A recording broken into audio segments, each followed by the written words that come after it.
All right, we're going to switch gears a little bit. I do want to point you to the Homeschool Iowa website. It is a fantastic source of information for you. I don't know if you know that there is such a thing as a National Honor Society for homeschool students, so I would like you to go look at that on the website.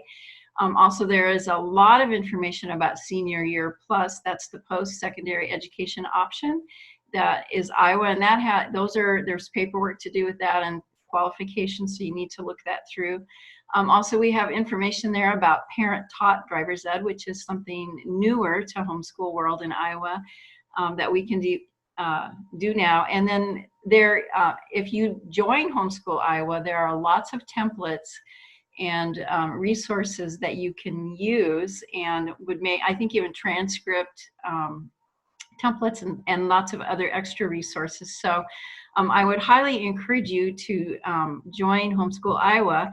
And as a member, you can participate in the graduation ceremony that we provide every year.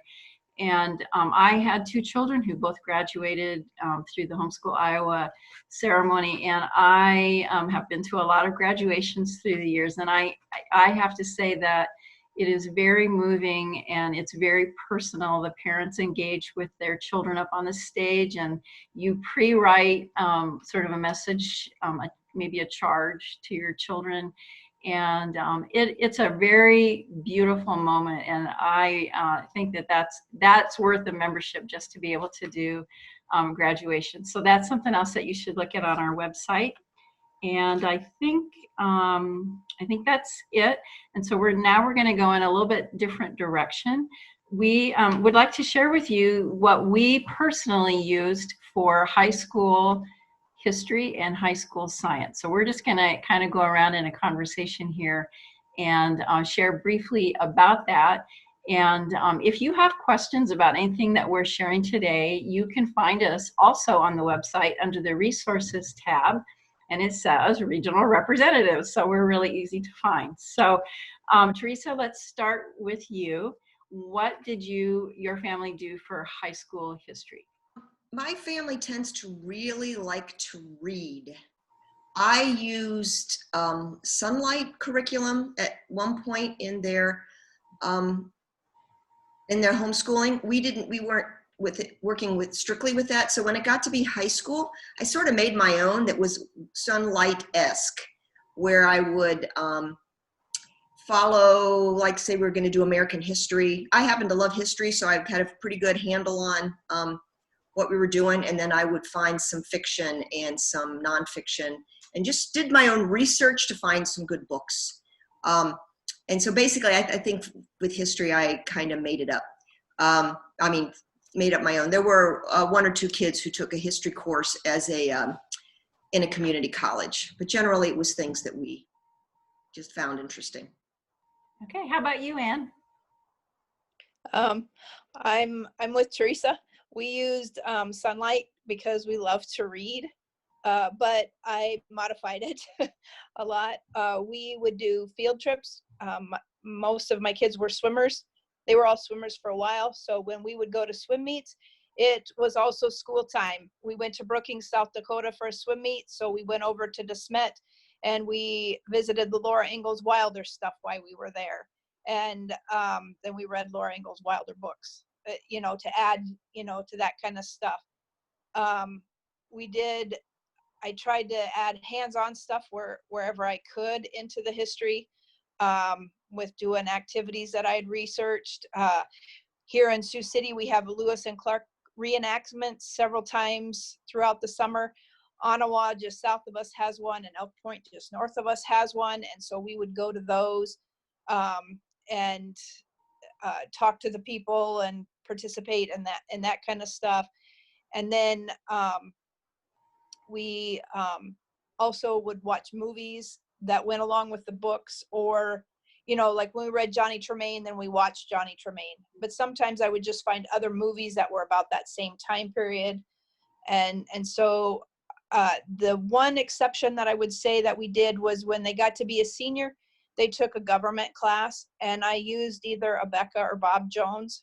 Not sure which one it was. It was a book I had on the shelf that I liked.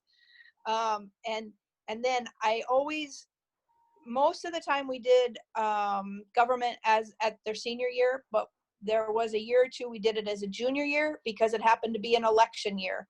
And I figured it was so much easier to teach government when it was an election year and we could participate in marching in parades and talking to candidates and watching the debates and counting the votes as they came in, you know, on the TV, coloring things red and blue and, you know, all of that kind of stuff and really making it real. Some years, you know, there were things that were going on with homeschooling and so we would talk about the laws and what the legislature was wanting to do and, you know, all those types of things. A lot of that became family supper table class, I guess, you know, that was history and government and things that just talking around the table. Right now, we're talking about the riots. What's the difference between a protest and a riot? Why are people protesting and rioting? And discussing that and just thinking through the stuff that's on the news right now. And we did a lot of that over the years. So we used Sunlight as our base and added a lot. All right, how about you, Jill? Yeah, I'm like the other ladies. We did a lot just on our own. Our oldest son absolutely loved history, and sometimes I had to take reading books away from him as, you know, a type of correction. But and so for him, for like U.S. history and world history, I just let him read.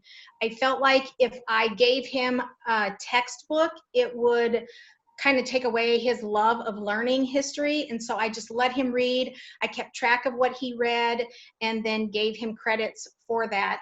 And he does have a master's degree in history, so I think it went okay. The other kids, we did go through like a Becca or Bob Jones for the US history and world history. But we also did economics, and we used Whatever Happened to Penny Candy. That was really good. It kind of brought it down to like real life instead of just a textbook type.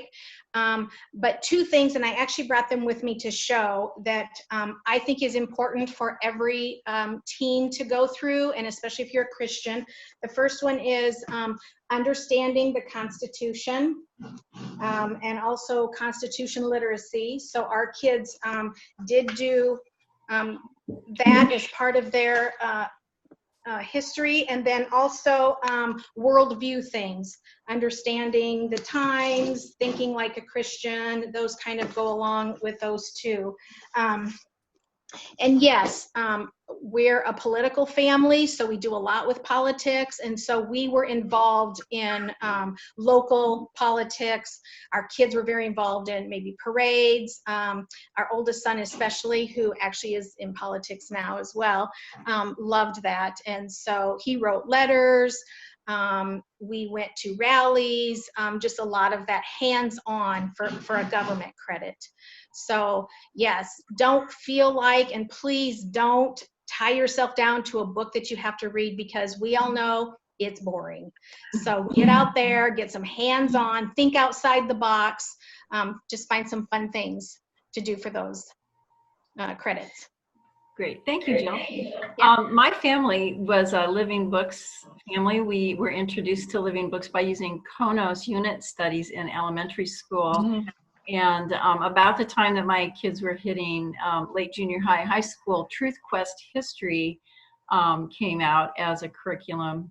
And it's really wonderful narratives written. She had, I think, probably her list of living books that you use and what she calls spines, which is sort of like the basis for that study, that time period that you're studying.